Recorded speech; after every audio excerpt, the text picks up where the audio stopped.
shredding, twisting, gilding, and whitewashing, artist Titus Kaphar explores the omissions and the empty spaces in art history and fills in the blanks with his compelling pieces on canvas and in sculpture. His latest show asks an urgent question: just why were there no black faces in Renaissance religious art? He joins us now to tell us more. Titus Kaphar, hello. Your latest show is being staged in a deconsecrated church in Brussels. It's called The Evidence of Things Unseen. This is, in a way, an act of revealing. How are you, as an artist, making the invisible visible? You know, it's interesting because the work is often talked about in terms of things that are invisible. But many times, it's not that they're invisible, they just go unseen.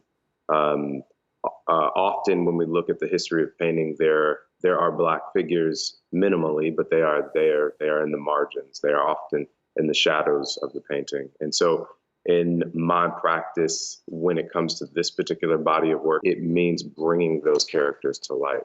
And in cases where those characters, those black figures don't exist, are in fact unseen, are in fact invisible. Sometimes it means a kind of revision and reinserting or inserting these folks, black folks, into compositions. It's only in this way that we can imagine ourselves participating in the hereafter. Now, one piece in this body of work is really quite striking: Jesus Noir. Can you tell us more about the representation of this figure? My grandfather was a minister, and I come from a long line of ministers. And so this body of work is not a critique of the church per se. This is about the visual representation of those religious stories. Those stories that often took place in Africa and the Middle East, but somehow forget what the people in Africa and the Middle East actually look like.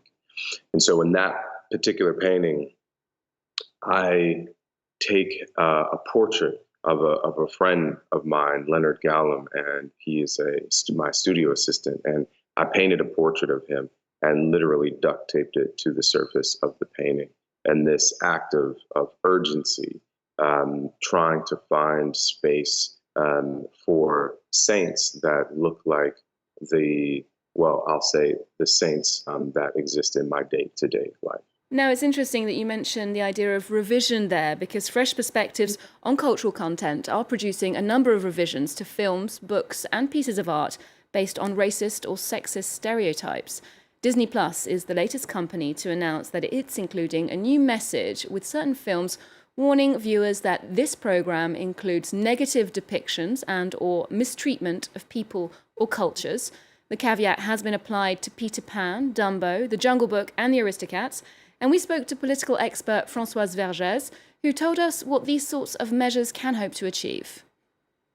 I do think that Disney was right in putting some advertisement, like warning, and because both it tell generation of children that are going to see that there is something wrong with it, that this was accepted at one point, acceptable, and then perhaps the children can ask their parents or their teacher, why was it accepted at that time? So yeah, I think it's trigger anyway curiosity.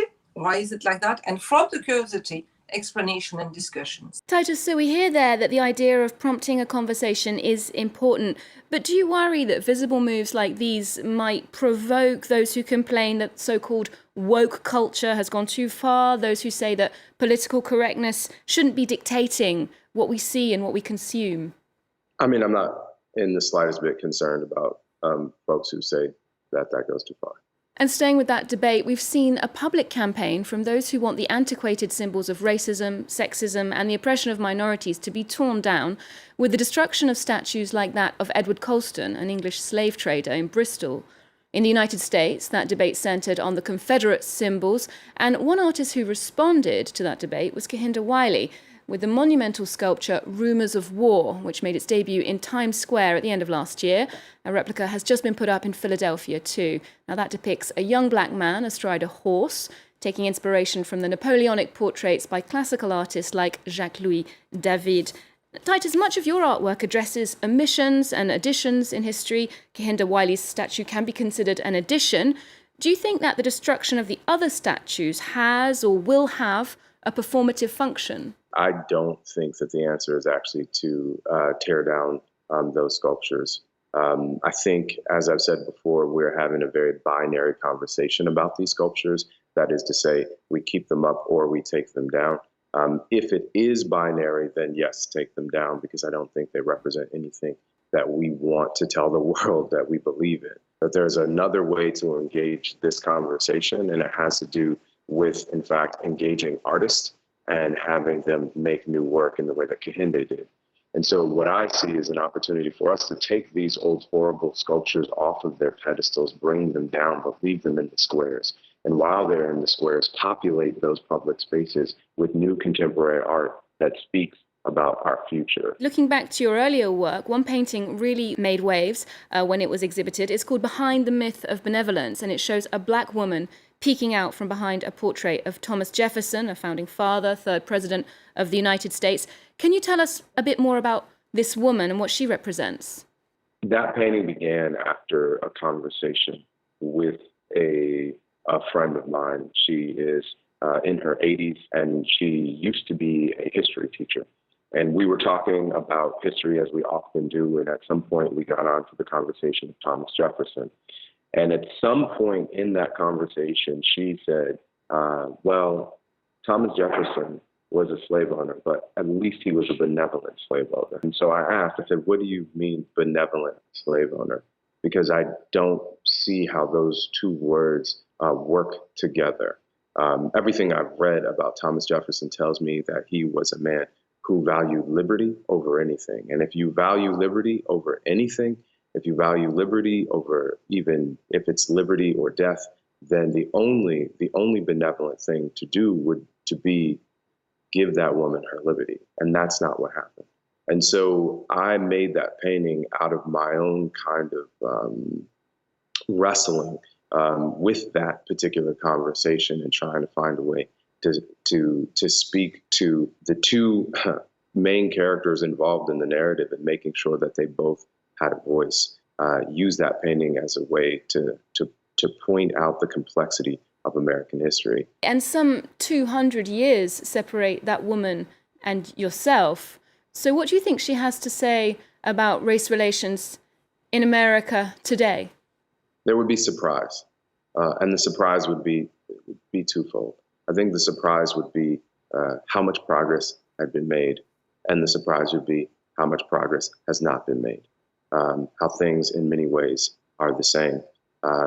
There's no way to even pretend like the experiences of that woman and what she suffered in that time are analogous to what I've experienced. They're related for sure, but her suffering is certainly greater. But I think she would be disheartened by the fact that in the country that I live in, there isn't true equality yet. There isn't truly freedom for all yet. That many folks are still suffering. Many Black people are still suffering. Now, you have another show on at the moment in New York, From a Tropical Space. This evokes the emotional pain of loss, of trauma, the missing children of Black mothers. Now, that is a social and political question as well, as illustrated by your Time magazine cover of June this year, reflecting on the death of George Floyd and the Black Lives Matter protests which followed. America is on the brink of choosing a new president. How much do you think that issues that intersect with race, that is, police violence, the criminal justice system, are going to be on people's minds when they're going to the polls? I think it's going to be one of the loudest voices in their heads. The question is that voice negative or is it positive? I have seen that just as many people see the protests in the street as riots, as there are people who see them as an uprising. I haven't the slightest clue what's going to happen in this election. Myself, I will be going in person to vote to make sure that my vote is counted. And I'm encouraging all of my friends and community to do the same. Now, speaking of your community, alongside your own artistic practice, you're also involved in a mentoring project. It's larger than just mentoring, in fact, called Next Haven, that provides a support network for young artists, opportunities for collaboration. And when working with these young people, this up-and-coming generation, I wanted to ask what strikes you the most about them, their attitudes, their values. What have you learned from them? Optimism. That's the thing that's most striking.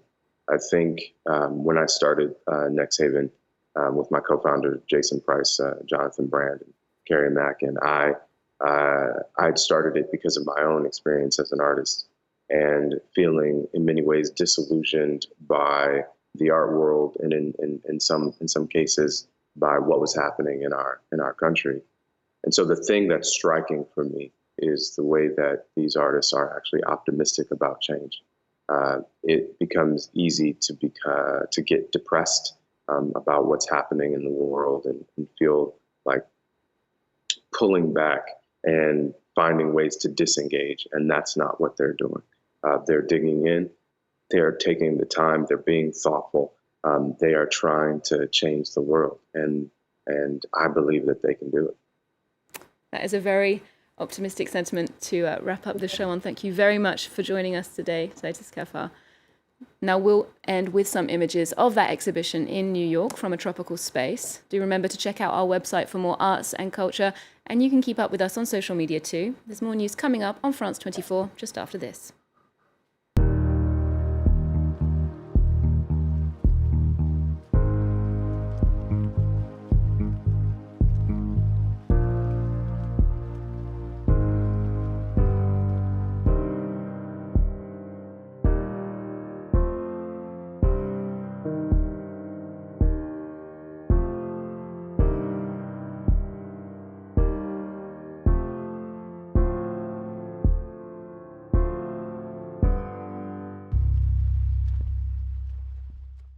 The promise of a zero-emissions aircraft is not new, and neither is the promise of hydrogen. But despite its success in rocket propulsion, hydrogen has never really taken off in civil aviation, partly because the way it's produced today is far from green. Down to Earth, presented by Mairead Dundas on France 24 and France24.com.